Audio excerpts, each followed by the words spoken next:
Hello, good evening. Welcome back to Vikings First and SKOL. I'm Sally, and we finally know the Vikings' fate after that disappointing loss to the Detroit Lions on Sunday night. And I don't know about you, but I'm still feeling pretty bad. Not because they lost, but because of how they lost.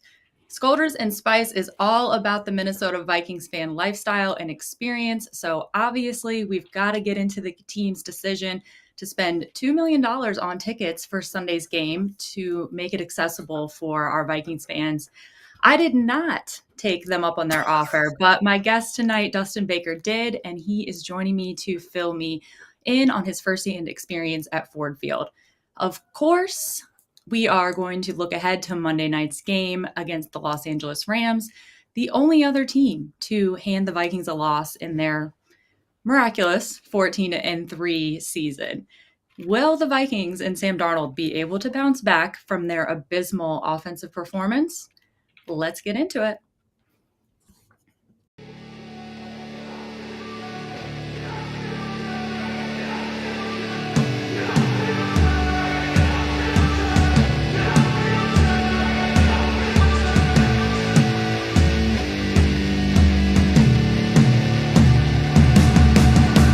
Hey man, how the hell you doing? I've been just fine living life with the news and...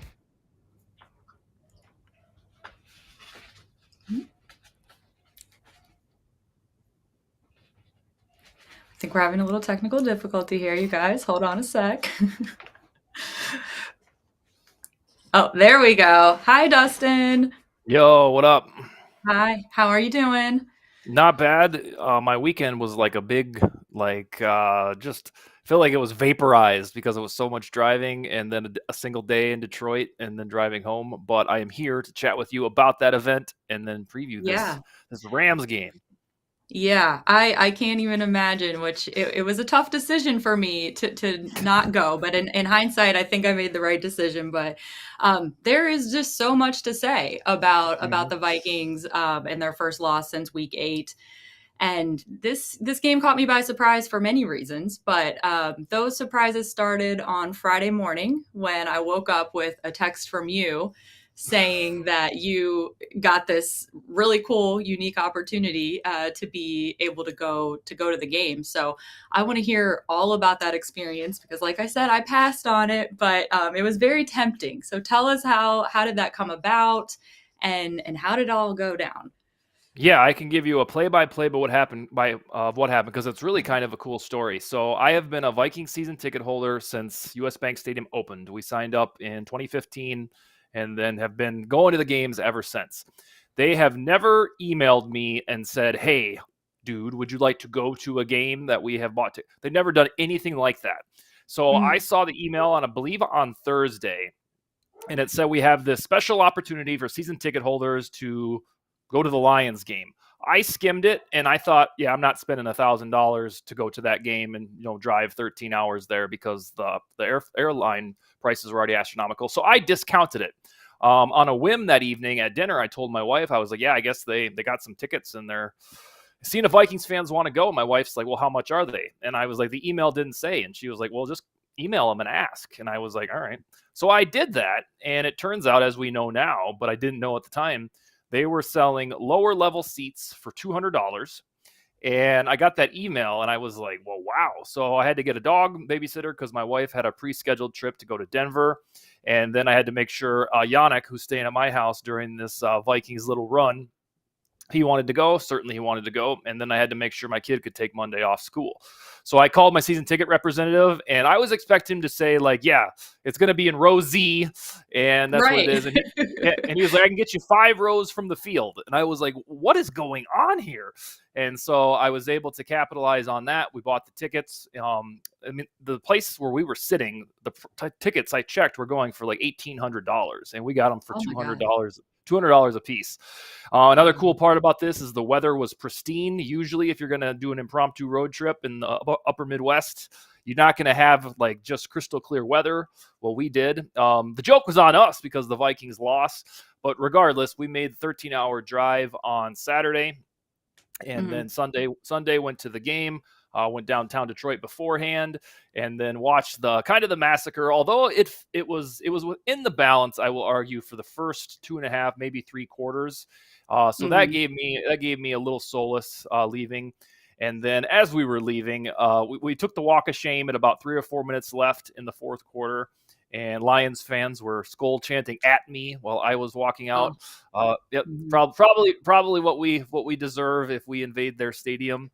But overall, it was an opportunity that was completely unforeseen, and I don't know if they'll ever do anything like that again. But I was glad to be a part of it. Yeah, it was interesting because when I was on Thursday with my two Lions guys, Will and Riley, Will is a season ticket holder and he was trying to log into Ticketmaster to see what was available. And it wasn't letting him log in. He's like, there's a queue. This is so weird. I can't get in. And in hindsight, I think that must have been the Vikings just buying up a bunch of tickets. But I think it's really cool that they did that. I don't know. I'm sure teams have done this before, but never that I've heard of. So I thought it was really cool. Did you hear any chat? Well, first of all, how many Vikings fans were around you? Were these tickets kind of scattered or were they in groups? And did anybody talk crap about that being the circumstance of the Vikings buying these tickets?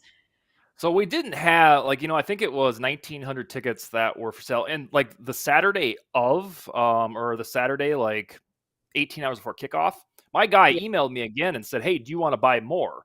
So I don't know that they did the advertising right for it, probably because they didn't include the price in the initial email. So it wasn't right. like an absolute bastion of purple jerseys, but it was more than you would expect in about, I would say, 6, 7 sections on the side of the field and then the corner of the end zone. There was a lot of VWO members in my section, like Sir Death and the guy who wears the Darth Vader helmet, and then their Mhm. female counterparts. Regrettably, I don't know their names. But before the game, we got there quite early just to experience it because we were so close to the field. And the only thing that was odd that I encountered, Yannick and myself did, was there was a Lions fan, a dude who was probably like 28, 29, and either his wife or his girlfriend, they saw us in the purple and they were like, "So did you get that deal that we keep hearing about?" And I was like, "We absolutely got that deal." So I walked them through it, how it went through, and the guy's girlfriend or wife was like, "That makes me sick to my stomach that they did that." And I was like, "Well, nothing I can do about that." And she was just like, "Do you have any idea how much we paid?" And I was like, "No, I don't care either. It's not my Right. problem." But yeah, those were her words, "sick to my stomach." And then it was kind of a awkward conversation ender because, what do you say? Like, "Well, I'm sorry that I'm here. I don't know what else to say." And Yeah. other than that, I saw all the smoke from players' wives. And then I think even Sir Death had a horror story that he shared about his pregnant wife or girlfriend. So it sounds like a lot of people went through some pandemonium. The worst that I had was just people doing making eye contact with me and SKOL chanting at me, but I can Oh. handle that. Wow, yeah, I didn't see that about Sir Death having a bad experience. I just read in general that people were saying that it was just a tough place to be. They were getting a hard given a hard time and stuff, and that people did seem upset about the ticket situation, which I think, I mean, you can't only be mad at yourself or your fellow fans for being in that situation because you guys are season ticket holders who are paying face value for these tickets, and then you are trying to flip them on the secondary market for 2, 3, 4, 5 times what you paid for them. So you can't control who purchased them. So you can't be Yeah. mad at the Vikings fans or at the Vikings. You can only be mad at yourselves for being greedy and buying these tickets and having no intention of using them. So it will be interesting to see going forward if other teams start doing this, or if teams. I would assume that the Vikings can be in this very same position with other teams purchasing tickets on Ticketmaster. So I'm a big fan of it. I think it'll hopefully have people thinking twice before they do it. But I think ultimately, a lot of these people, it's just financial gain is why they even have the tickets. Yeah. So they probably Well, don't care. I can tell you firsthand that it was a Lions season ticket holder because in order to get the tickets, I had to download the Lions app and create a Ooh, whole new login. And it felt grimy doing that. So it was absolutely Lions season ticket holders, I mean, making a large buck.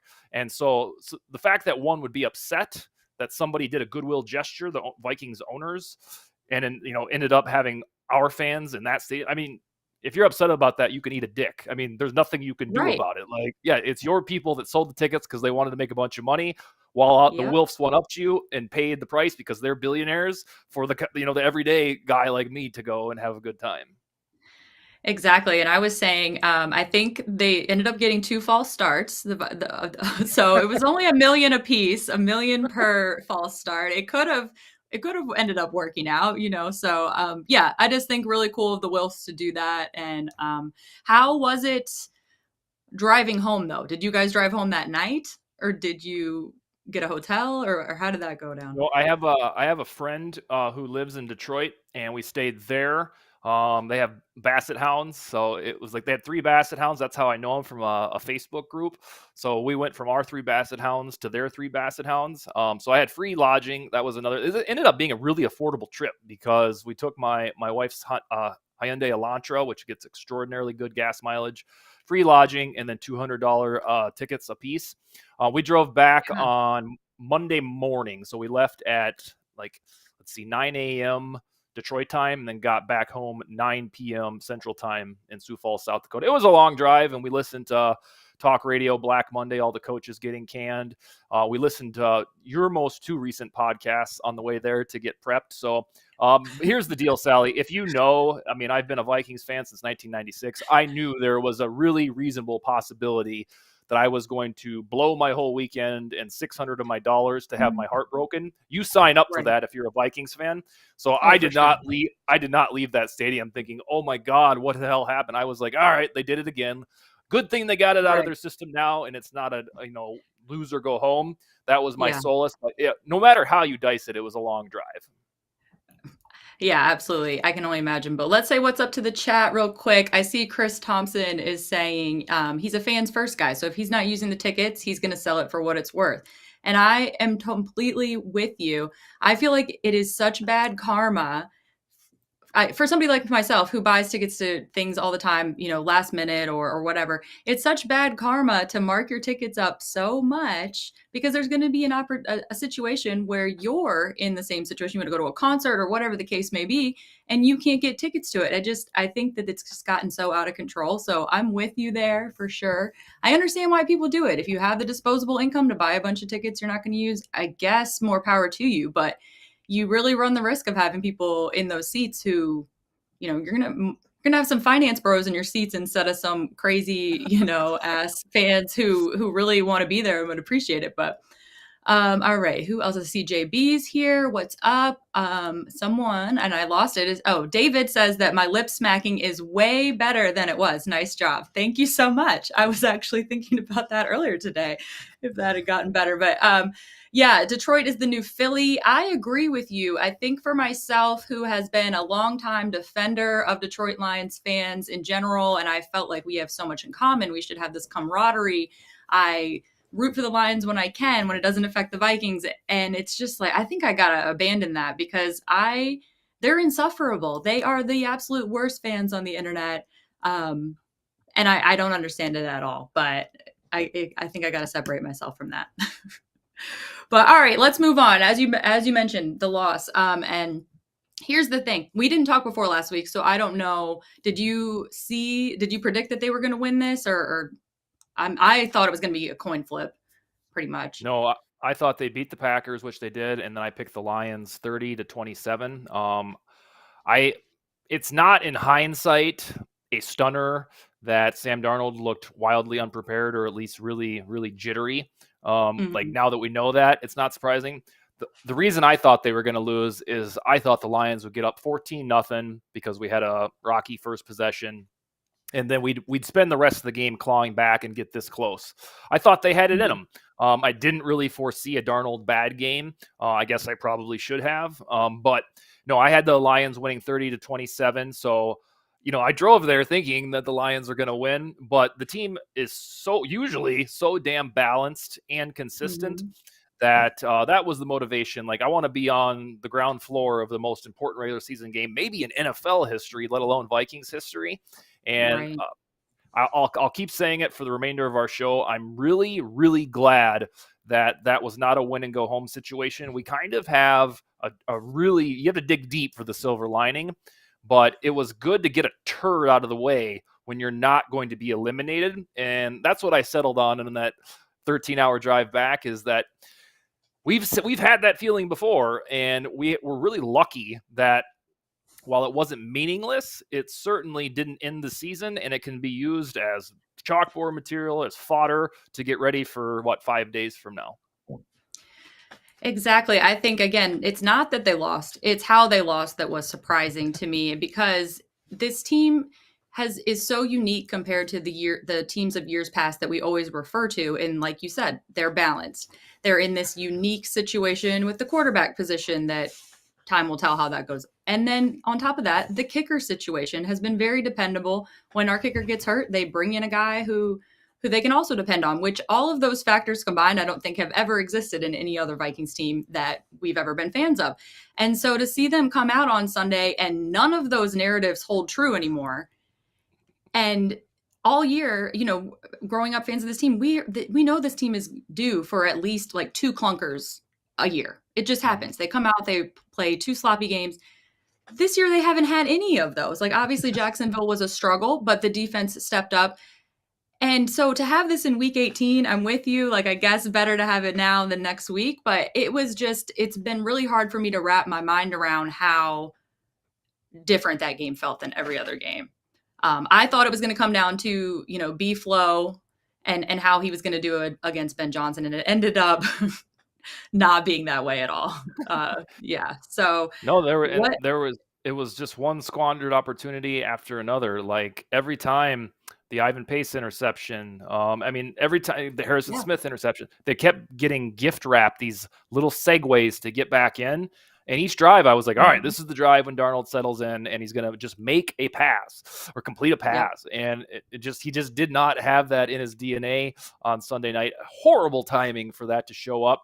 I think ultimately, I think the Vikings sacrificed their chance to win a Super Bowl. I never thought, even going into this game, that the Vikings can win the Super Bowl. But if they would have got home field advantage, all you need is 2 dubs. Now you got to be road warriors and probably go win 3. And that hardly ever happens, especially, if you're going to go on the road and be a wild card, eventual Super Bowl participant, usually you need a Brady or a Peyton Manning or one of those things, and, don't have it. Yeah, one of the compliments that we have given Sam Darnold all season is that he's able to recover from mistakes. It doesn't seem like the moments have been too big for him. Obviously, that was a lot more at stake there on Sunday night, but it seemed like he has treated this as just an opportunity to go out and play football, and he really has been taking it play by play, game by game, and not letting things get into his head, especially since Jacksonville. And so while I understand there is so much at stake for him in that game, not only for the team, but his future going forward, I really just thought that this guy had it under control. Like, the accolades so far haven't gotten to him, being NFC Player of the Month or NFC Player of the Week 2 times. And so that was probably what surprised me the most, and that he wasn't able to get out of it. Just like you, I kept thinking if he just completes one pass and gets a bit chunky yards here, he's going to be able to shake this off and have his confidence back, and they're going to be able to get back in this game. And he just could not do it. So do you think that this was it the moment the lights were too bright for him? And this was there the whole time? Or what do you think went down there? Yes, I do think it was too much of a pressure cook situation. And it's not that I think that he was, shaking before the game. It's just, I think when the moment hit him, he wasn't ready for it. And we have seen this ad nauseum in the past when a rookie quarterback, now Sam's not a rookie, but when a young quarterback is in his first playoff game, the number one tell of him not ready for the moment is sailing passes. It's like clockwork. There's a lot of examples with Peyton Manning with his first playoff game. So Darnold doesn't quite get that leash because he's not a rookie and he's been in the NFL for 7 seasons now. But if you want an explanation, I think because the guy was so consistent, battle-tested for 17 games, we kind of just thought, well, this isn't going to be a problem for him because it hasn't been a problem so far. And we were wrong. He had the jitters, all of the tells of a young quarterback in his first playoff game. So it'll be up to the coaching staff, already happening, I'm sure, and in the next 5 days to get him ready, settle him down. Thankfully, he's already played at this building in this season. He already has the face mask penalty that was missed. And if there's anybody that knows the Rams, it should be Kevin O'Connell. So I am very optimistic about this game. And full disclosure, I thought the Vikings would lose by a field goal going into last week. So got a decent track record here.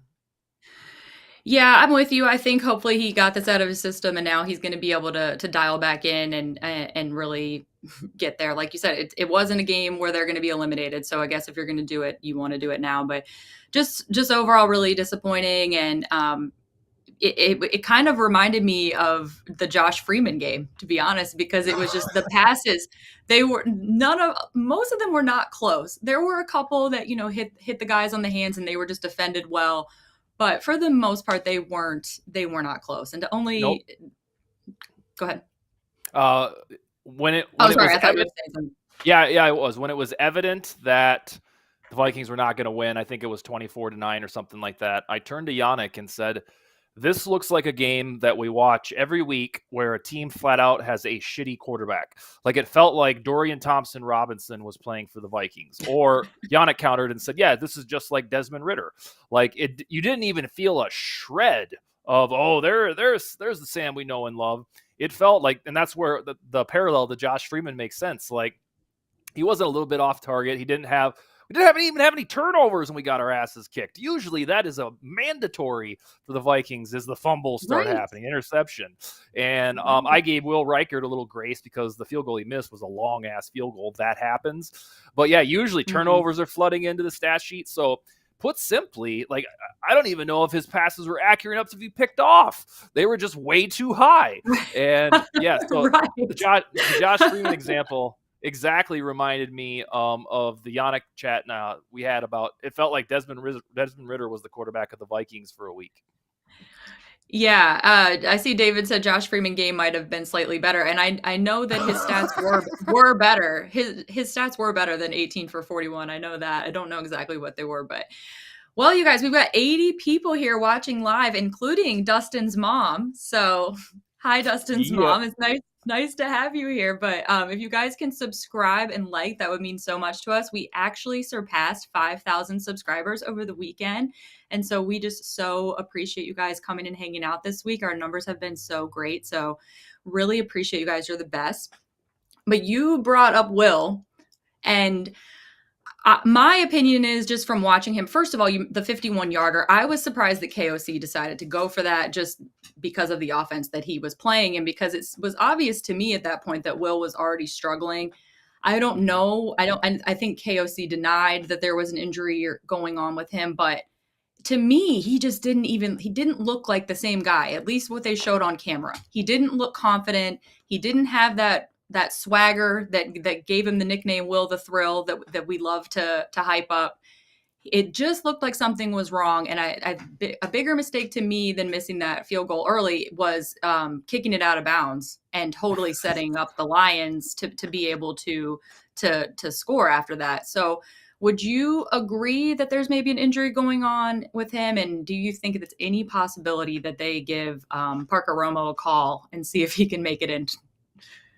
I would like for him to still be getting back because it would make sense why he hasn't been his usual commanding self. But I don't know that Kevin O'Connell or the Vikings would just have an injured kicker out there. They're really cautious about injuries. I still don't have kicker anxiety about Will Reichert.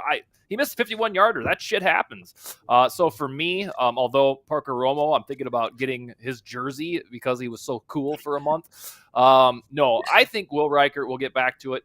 I mean, kickers miss kicks. We have this misconception that the best kickers in the league never miss. No, they miss about 3 or 4 times per year.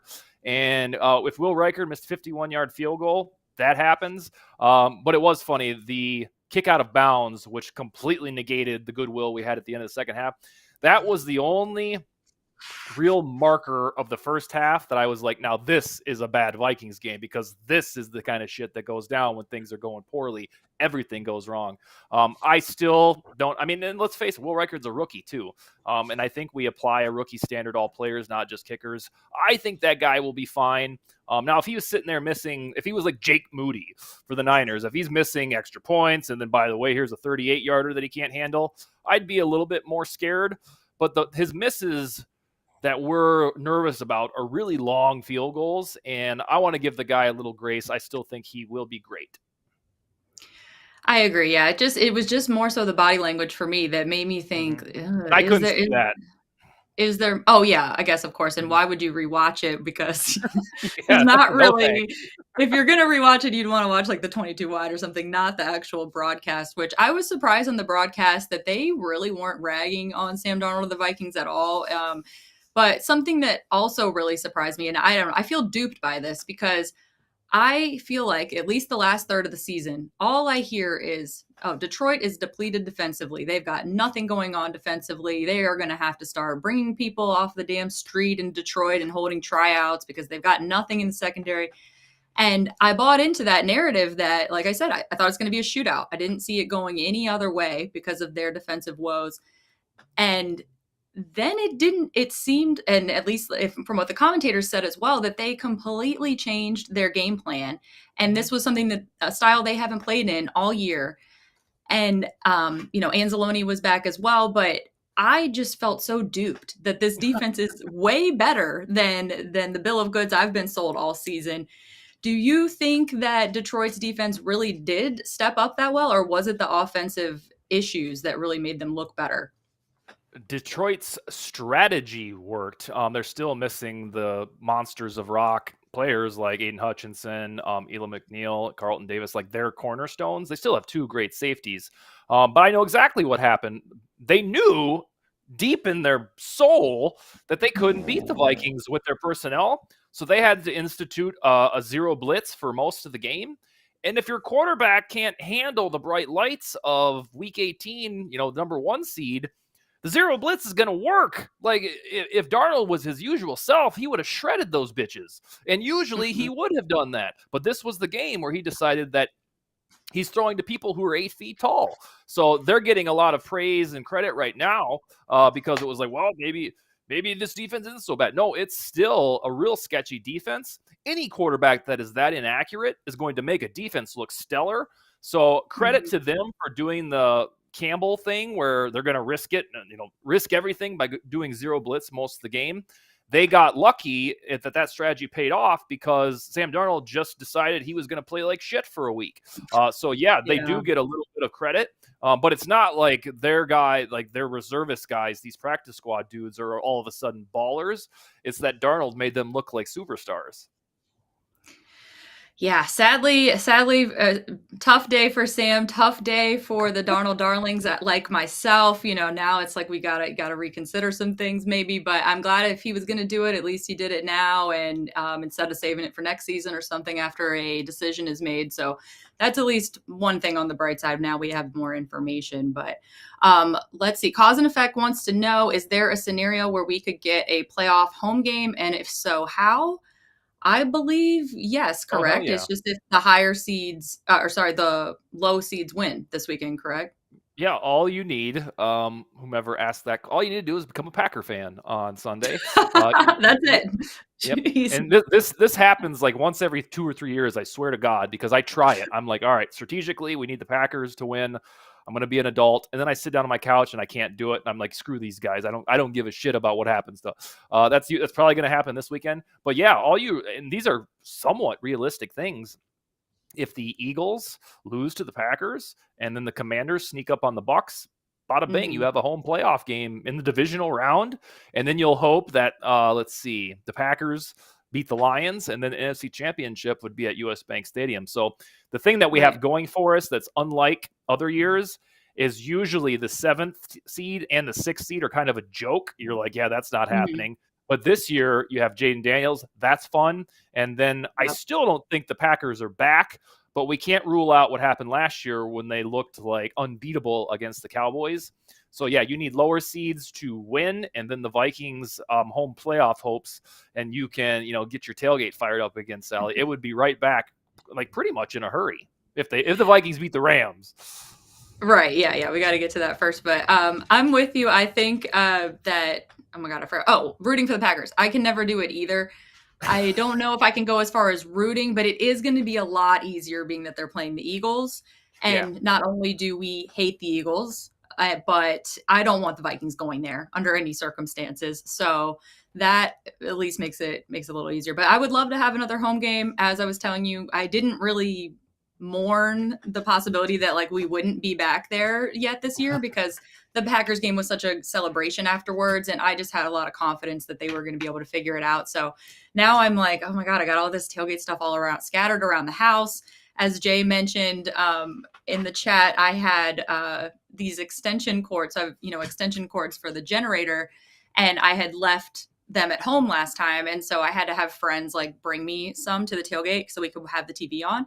And I'm like, oh, do I return these extension cords now or do I not? And so I went to their house to watch the game, and I'm like, all right, if these extension cords are in my car on the way home, great day. If these extension cords are gone, it's bad. So I did return the extension cords, but otherwise the stuff's still scattered around my house. The tent's still in my car. So I really hope that we can have one more home game, just at least for the camaraderie of being all together and all that again. But let's move on to the Rams game.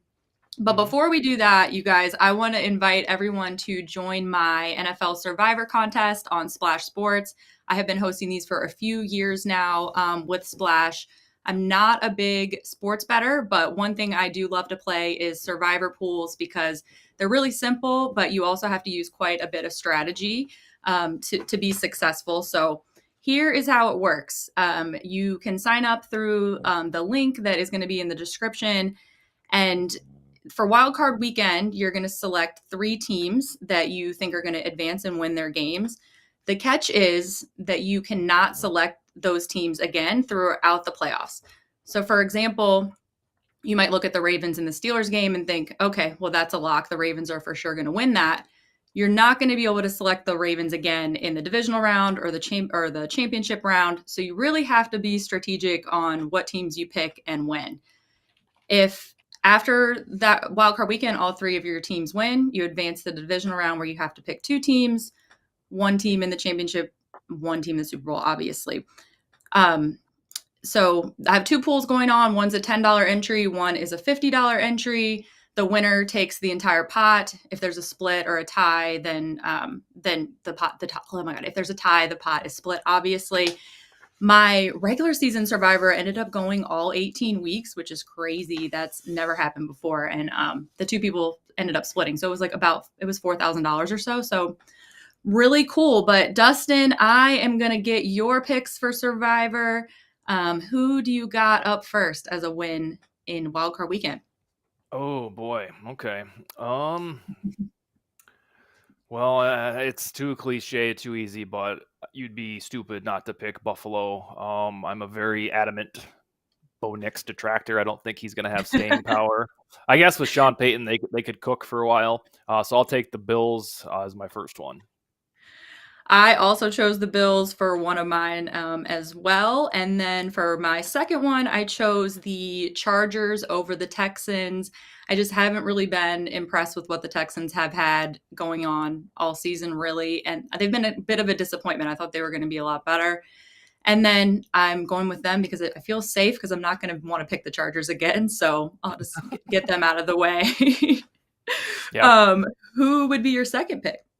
That is mine as well because Houston has not looked impressive. The Texans and the Steelers have limped into the postseason. Where's Mike Tice at? And it just hasn't been impressive. I feel bad for the Texans because they are without 2 of their best receivers in Diggs and Tank Dell. But they just haven't had that magic this year. So the Chargers are mine. And then my final one is the Vikings because when I look around at these matchups, I'll get to it here, I think, in the next segment on why I think the Vikings will win. That's how confident I am. I mean, I don't think that they're guaranteed to win, but out of these matchups, you never pick Steelers-Ravens for anything if you're doing a Survivor pick. I actually think the Steelers are going to upset the Ravens because that's just how that just like 2004 Vikings-Packers, that's exactly how that rivalry goes, where Steelers are down and out. They look like frauds. They're going to have their game face off for the Ravens, and I bet you they find a way to beat them. I don't want anything to do with Packers-Eagles because we don't know which Packers team's showing up. And then the Bucks are utterly Jekyll and Hyde. You never know if they're going to beat the Panthers 48-14 or almost miss the postseason because they're dinking around with the Saints. So I've got the Bills, Chargers, and Vikings. I'm with you with the Bucks. It definitely does scare me, but ultimately I do believe in Jaden Daniels, and I've been so impressed with him and the offense there in Washington. I think you and I talked when we talked at the beginning of the year. We both chose we both picked Washington to get a wild card, and we were correct about that. So I believe in Washington. I'm going to go with them as my last pick for Survivor League. So fingers crossed. Fingers crossed. It's intimidating. You got to pick 3 the first week to move on, but I think I'm feeling good about those picks. So you guys, Dave did just drop the link in the chat. It's also in the description, like I said, and I do earn a referral bonus for every person who uses the link. So I truly appreciate your support in signing up, and it's a fun time. And like I said, there's a $10 and a $50 option. All right, let's move on to this Rams game. You just brought it up that the Vikings are actually favored in this matchup, which I was really surprised about. Me too. It's obviously been moving a little bit the line, but for right now, they're still favored. And the McVay did rest starters last week. So Stafford rested, the rest of the offense rested. And, coaches have different schools of thought on resting or not, but would you anticipate that this team is going to come out rested or rusty? Probably rested. Sean McVay is right there in that upper crust of wonderful coaches, so I would trust his judgment. I don't like the way Dan Campbell does it, where you play no matter what. I would hate that. If the Vikings were that good and playing their starters, I'd be paranoid for that whole 3 hours. So I expect the Rams to have their game face on, but I like now that we already lost to them in that building, and it was on a controversial call. We'd have no idea if the Vikings would have come back, got a touchdown from 90 blah, blah, blah yards away, got a 2-point conversion, went to overtime. We had no clue, but they didn't even get a chance because the referees were like, no, we didn't see anything. So I expect the Rams to have their game face on. It's just that I think the Vikings are a better team. Yeah, I agree with you. We don't know what would have happened, which was what was so disappointing. But how crazy is it that the Vikings only 2 losses up until last Sunday came Detroit and then the Rams like 4 days later? What are the odds that they're playing these 2 in order again? It's just really crazy. I wish that it wasn't Monday night. I'm obviously happy that they get the full week there to like rest up, but it's an extra day for Matt Stafford to be rested for one. And then I'd like a break from the prime time after this last performance. And they also played the Rams in prime time on Thursday night, the first time. So I'm not thrilled, but it'll be a less hostile environment than Ford Field. And hopefully they'll be able to bounce back. But I don't know a lot about the Rams defense. Why don't you fill me in on oh my God, I can't talk. Take over. Yeah, the Rams defense is not a good comparative bunch to the rest of the NFL. Per defensive DVOA, they rank 26th. Now, when you watch them, some games, they're like, yeah, this is pretty good. They have a lot of anonymous players, like mid and late round draft picks. They have 2 wonderful rookies in Jared Verse and Braden Fisk. So it's not like it's in shambles. I mean, we thought the Lions defense would be a joke. So I'm done calling that for a while on teams. So I'd say I perceive it as average, even though the metrics show it as worse than average, 26th in DVOA. I'll summarize to you why I think the Vikings are going to win. When we played them in Week 8, the one thing I didn't foresee happening for those 3 hours is the Vikings getting no pressure on Matthew Stafford. They got nothing. And that offensive line, according to Pro Football Focus, is the 3rd worst in pass protection in the league. And somehow that October night, the Vikings could get nothing on Matthew Stafford. So I don't think that happens again. We have 2 Pro Bowl edge rushers. I don't think they're going to get shut out by this anonymous Rams offensive line twice in 1 year. And then if they're able to get to Stafford, he's not very mobile anymore. He's only about 5 years younger than me. He's not crazy mobile. So I don't think they have the juice to keep him upright again against a ferocious Vikings defensive front. I also like the Kevin O'Connell, Sean McVay angle. You have KOC going to his former employer, and that son of a bitch doesn't want to lose twice to his former boss in his former place of employment. So I like the chip on the shoulder angle that O'Connell will want to even the score against McVay. I said before, the other one is the Vikings, I think, are flat out more balanced. The defense is better. The offense is better. Quarterback is probably advantage Stafford, but we'll see which version of Darnold shows up. The Vikings are 14-3, and the Rams are 10-7. They've just been a consistently better team and more balanced than we could have ever dreamed of. And then the last one and the most important is what we've been paying homage to all night is Darnold got his stinker out of the way. We didn't want him to have a stinker, but he got it out of the way. And every time he's faced adversity, usually he fixes it in the game. Right. But when Mike Florio was writing articles about Ryan Tannehill. The Vikings should go sign Ryan Tannehill because Darnold looked like a piece of shit against the Jaguars. Every time he's bounced back.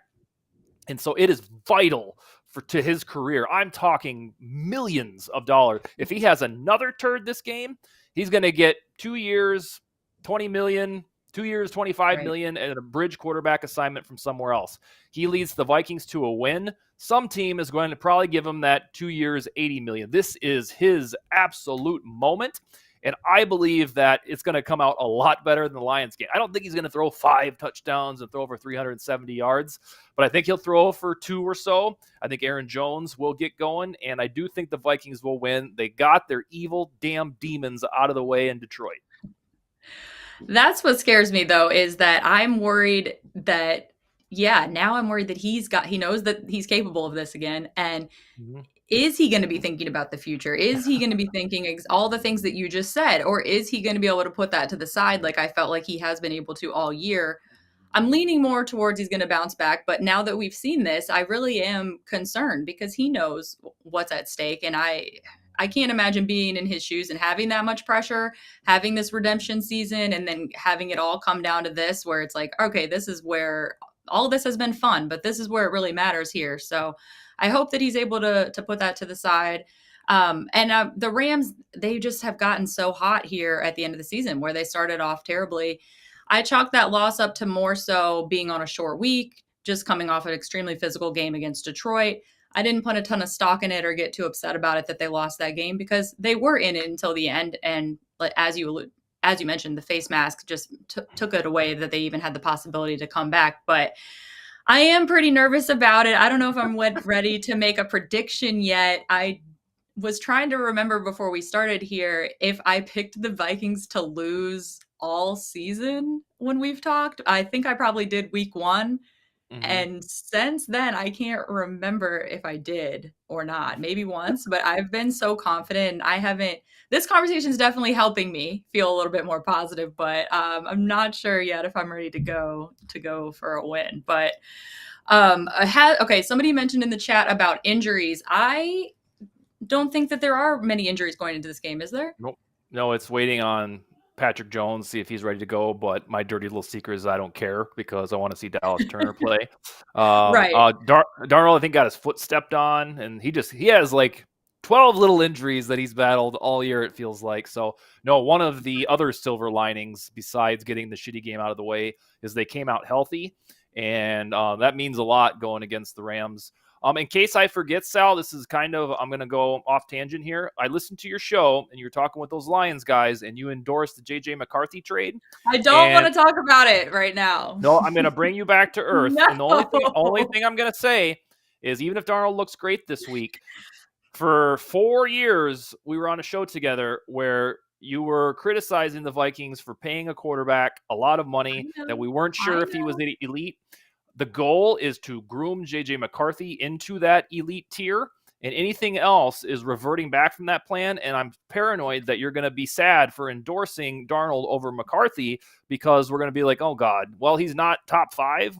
Well, at least he's the 10th best. That's what we have with Kirk. We want to have McCarthy blossom into a Joe Burrow type.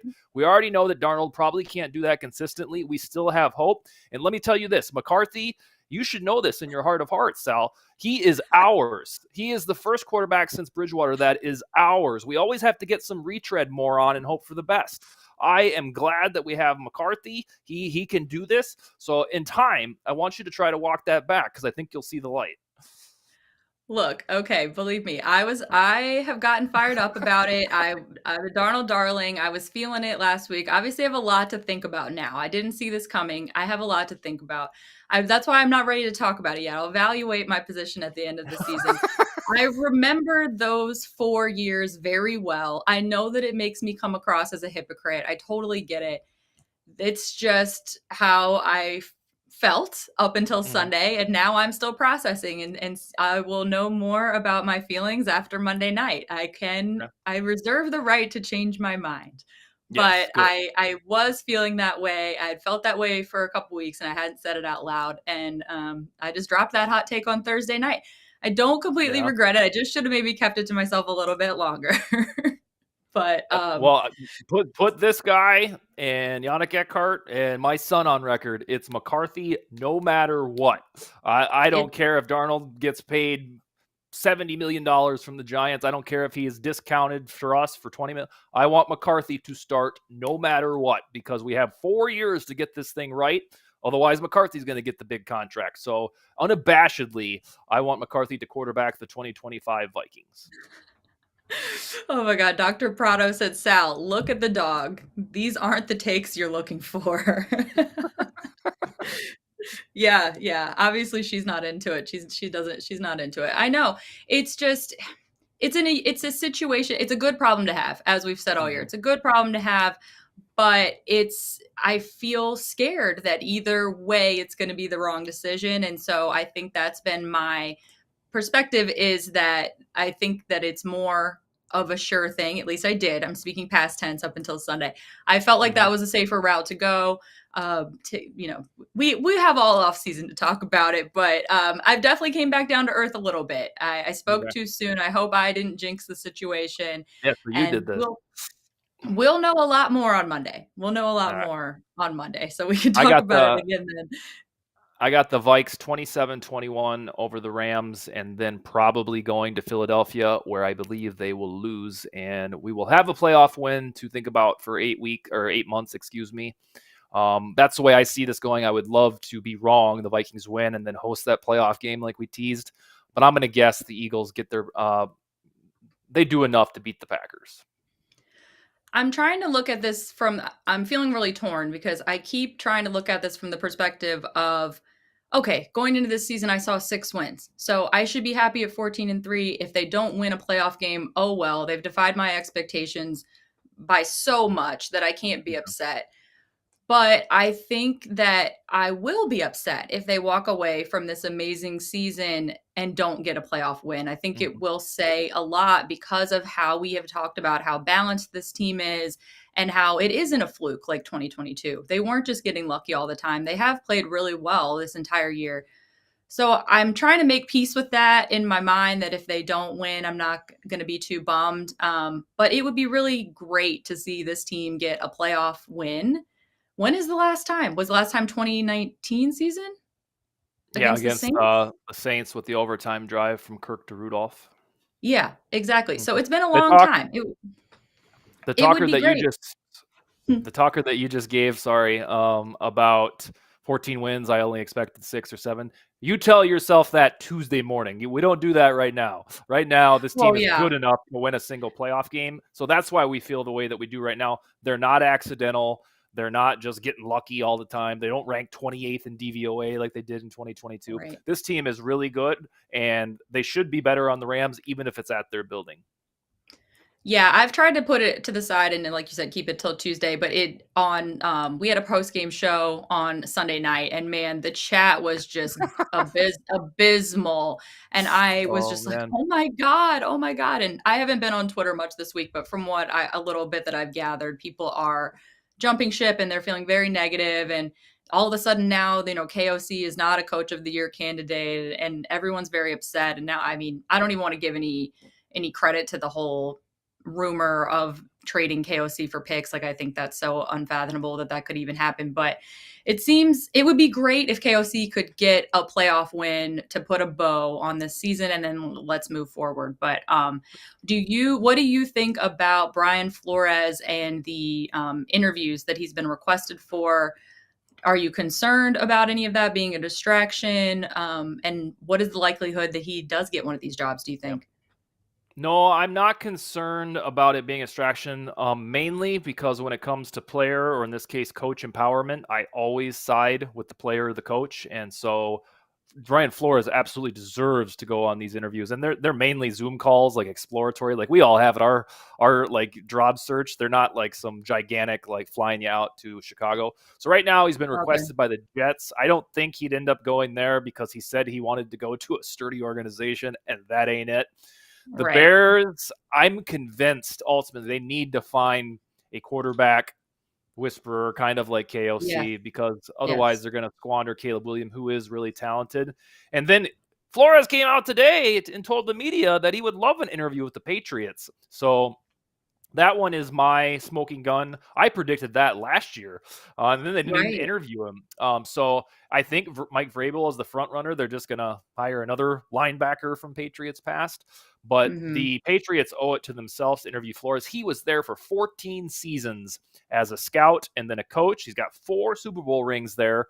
So if I had to put money on it, I don't think that he's going to go dick around with the Raiders or the Jets or some diseased organization. But the Patriots can work out because the Patriots, I think, have the quarterback figured out with this guy's guy, Drake May. And then they have Hmm. $130 to spend on free agents, which is astronomical. I think it's a Wow. wonderful landing spot, Yeah. especially for a guy who worked there for almost 15 years. This is an interesting question. If B-Flow gets the head coaching job, do you see the Vikings bringing in Robert Saleh? Hmm. Yeah, there's it's this is really cool. So the Vikings have ties to like all 3 of the defensive coordinators that would be prominent this cycle when we get there. A lot of people don't like Staley from the Chargers, but he was the guy that was fired. Was it last year? He is a good defensive coach, and he was the defensive coordinator for the Rams when O'Connell was the offensive coordinator. So you've got that Staley. He's the guy that looks like Pete Buttigieg. And Yeah. then you have Jared Mayo. He's looking for a job. Well, he was part of the rookie class with Kevin O'Connell as a Patriot in 2007, was it 2008? And Oh, then wow. Robert Salah and Kwesi Adofo-Mensah came up together in the 49ers organization. So if they're not going to promote somebody like Durante Jones, the secondary coach, the 3 biggies in my mind, the Vikings already have their tentacles out there with connections. It would be Hmm. sad to see Flores leave, but let's face it, the guy deserves to be a head coach. The way it ended in Miami Yeah. was really sad.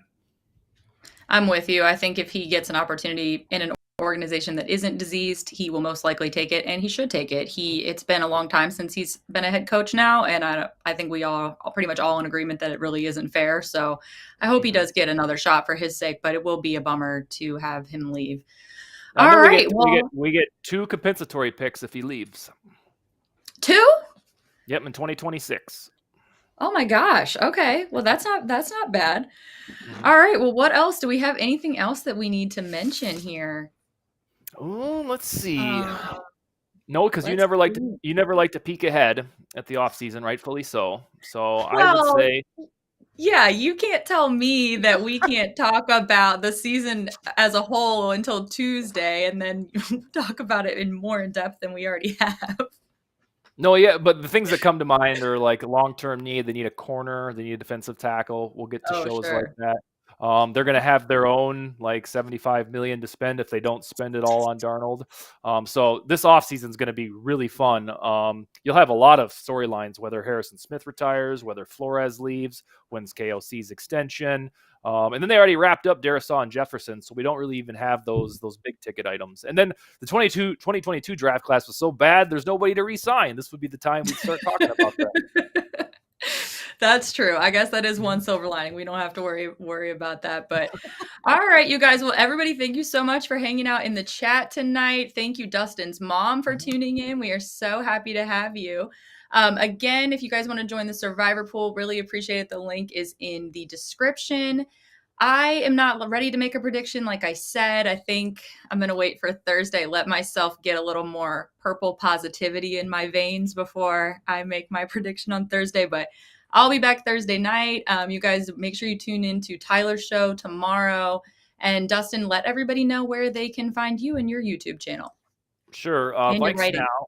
Yeah, Vikes Now is the YouTube channel. The writing is vikingsterritory.com. We also have a sister site, purpleptsd.com. And then Twitter is just at Dust Baker.